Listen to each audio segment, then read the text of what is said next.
Hi guys, so like a lot of you, when I'm in the KDP zone, I like nothing better than going onto YouTube and looking at other people's KDP videos. And when I was doing this, I came across a new creator that I've never seen before. He could have been going for a while, to be honest, but I may have missed him. And he was called Jeff Set Life, I think. Jeff Set Life. He's worth a follow. I watched a few of his videos. Very good, very informative. But he came across this new niche for colouring books, and I've just restarted my Midjourney subscription. So I thought, why not give it a go? So the new niche was pocket room colouring books. I think in his video he claimed that books were making $1,700 a month. I'll link to his video in the description. Have a look at that and see what you think. But I thought it's worth a try because, for a start, it's a video for me, but also there could be something in it. And when I've typed pocket room colouring book into Amazon, you can see it's got very low results. 841 results. Now, is it low competition because there's not a lot of demand for it? Or is it low competition because it's quite a new niche to get into? It's a question that, it needs looking into, but for the amount of time it'll take you to knock up one of these colouring books, you might as well give it a go. Better to be on the ground floor, so to speak. And if it goes nowhere, all you've wasted is a few minutes making these images. Now, we'll just have a quick look at the interiors. Although you can't see the interiors, but you can see the back of these books. So that's the sort of image you get. Isometric. To be honest, I don't think they're great colouring images, really. There's a lot of detail in there, a lot of shading. Leads me to believe that potentially these images or images in other books like this have been made using AI.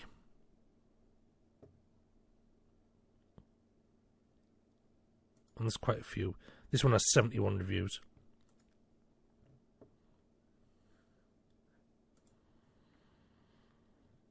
So the books are making sales. Now I know you're going to ask, how can you make the images in seconds? Well, you've already guessed it's going to be AI related.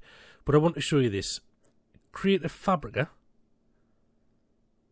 If you were to search pocket room colouring in Creative Fabrica, there's a lot. Like there's 300 images there. 300.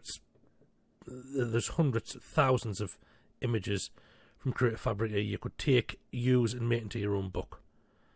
I will download one of these just to show you what the interiors are like. So these are some of the images that I've downloaded from Creative Fabrica. And as you can see, in my opinion, they're clearly made with AI. What's going on there? This is the sort of thing that can easily be solved just with a little bit of care. You don't have to include, if you're generating AI images, you don't have to include all the rubbish. Whereas this is, it's just diabolical. Obviously someone putting together a huge collection of images and kind of implying that it's a good deal because you get so many, but they're all rubbish.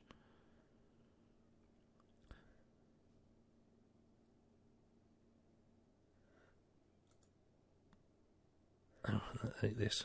It's all nonsense. If this was to go into a colouring book, there'd be complaints. But there are ways around this, and that's just to be more selective with what you choose when you use AI. Of course, the people say the best way is just to not use AI and hire artists, which is a valid point. But if you want to use AI, there are better ways to do it than this.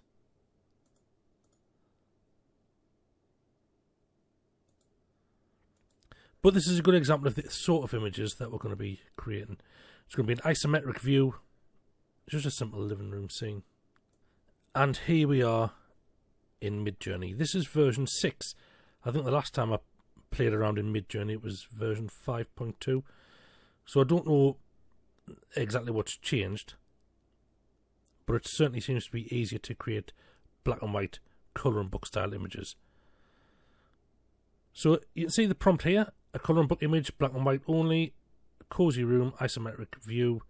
The isometric view was how I got the isometric view. Clean black lines, white interiors. Even with that sort of prompt, you're still getting shading and things like that. Now, shading, in my opinion, doesn't really look well. Doesn't really look good in a colouring book. But the shading's not too bad, and there are ways we can clean that up. These are just...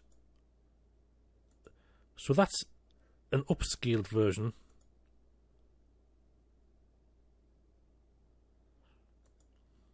So this is the original version. This, although it looks identical, is a subtle upscale. And this one here is a creative upscale. Now I think for the actual elements in the room, there's not a lot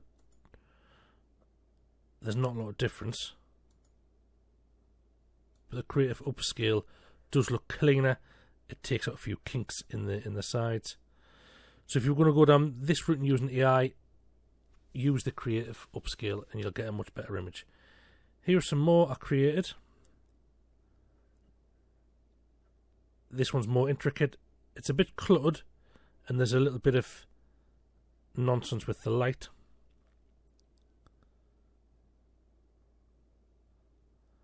That one's a nice simple image. I don't know what that is.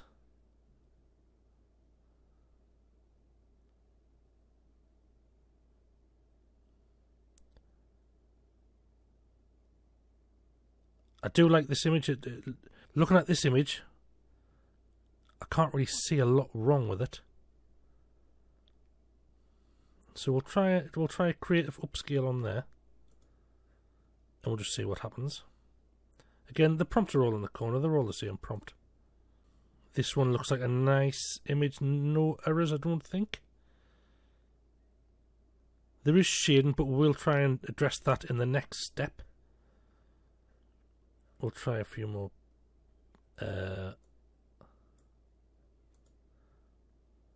We'll reuse this prompt again. The quality 0.5, I've discussed before, doesn't affect the quality technically of the image. Or at least it didn't. It just all to do with how long it spent being generated. It also used to use half the credit, so that might have changed. And in fact, to prove that, I'll just knock this quality back to normal. So this is the creative upscale of this one. And the upscale does look better, undoubtedly. It does use more credits, though. And these up here are the images with the quality value set to 1 rather than 0.5. And I don't think there's any massive difference. So the thing to do is just to play with this prompt here. So we've got a cozy room, and you can change different rooms. So we'll have a cozy bedroom. Bedroom room. So you could make rooms for each room of the house. So you can change the prompt and specify what room you want to be in there, what room you want to generate. You could even, I'll just reuse this prompt. And we'll have Christmas theme, just to see if you could make a Christmas cozy / Christmas pocket room book. And this is what was generated. So you can take the basic idea of the book and niche it down into something more special or more targeted. There's no reason why this couldn't be a top-selling Christmas colouring book. So we have Christmas elements here. Again, you'll have to look closely, but to me it doesn't look There's nothing that immediately stands out as being out of place, and it looks to be a good image. It's a bit dark, but there are ways around that which I'm going to show you very soon. Again, I like that image. I may have just stumbled across a new niche myself here.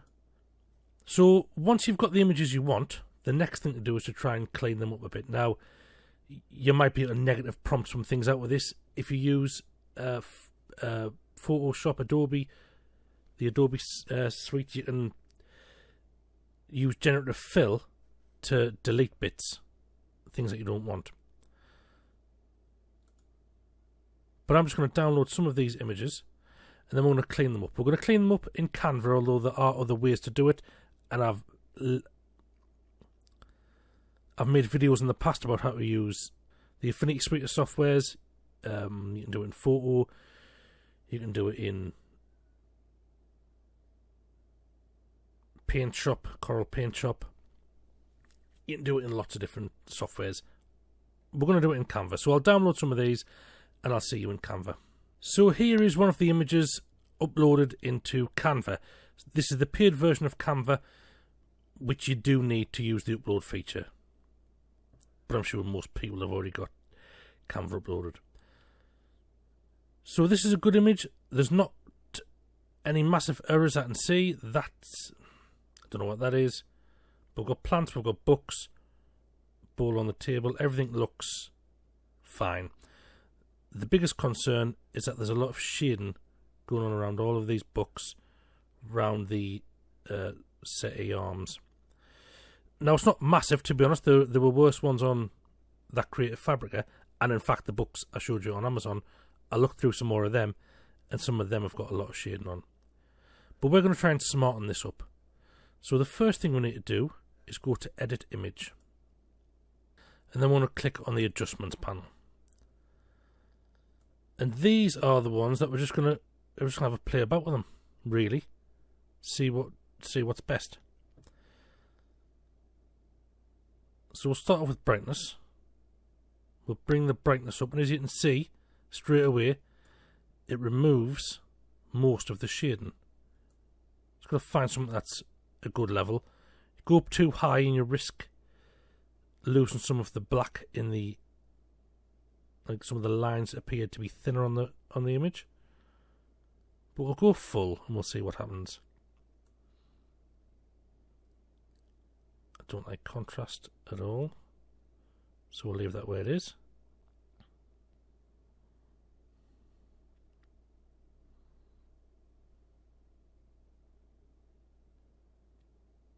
Highlights, again, takes away some of the shading. Shadows. If we bring shadows down, I think it makes the black lines stronger, so we'll bring shadows down. Bring the whites. No, I think we'll leave the whites as they are. There's a fine balance between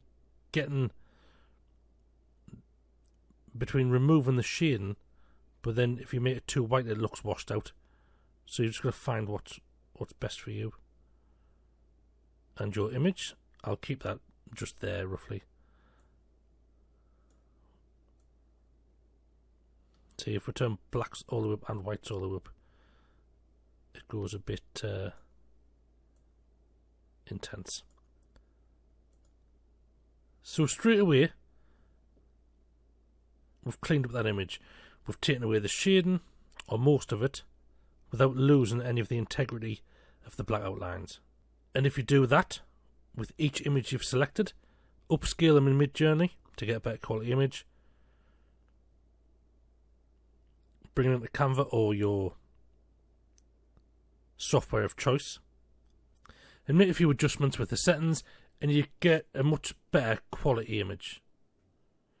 Now, there are other things you can do with this. You can vectorize the image after you've cleaned it up, which would help. But upscaling it in Midjourney, the upscale is normally pretty good. As always, though, I recommend when you're doing colouring books with AI, you order a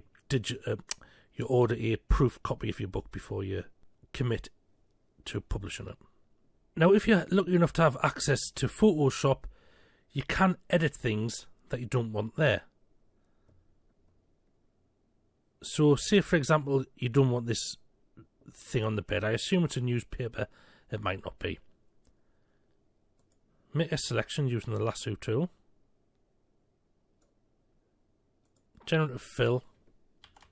And just type in remove. After a few seconds, hopefully it'll remove the paper and it'll look as good as new. They're gone.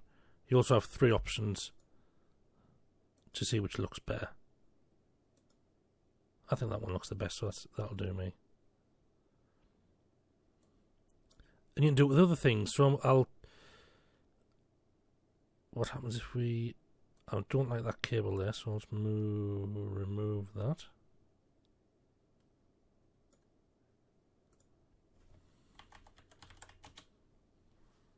So you can tidy up your images this way instead of like that. Those Creative Fabric files could have easily been sorted out without, you know, some of the obvious errors in there were ridiculous. I think that's the best one there, and I'll see if I can change this painting.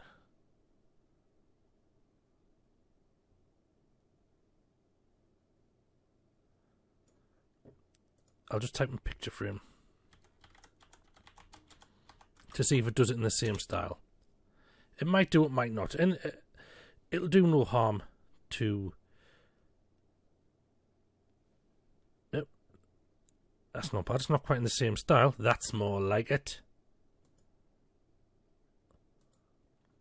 So there are ways you can clean up your AI image errors. You're not stuck with the mistakes that happen. So that is it for today's video. I'm now off to make a Christmas cozy room colouring book ready for December. Thanks for watching, and I shall see you next time.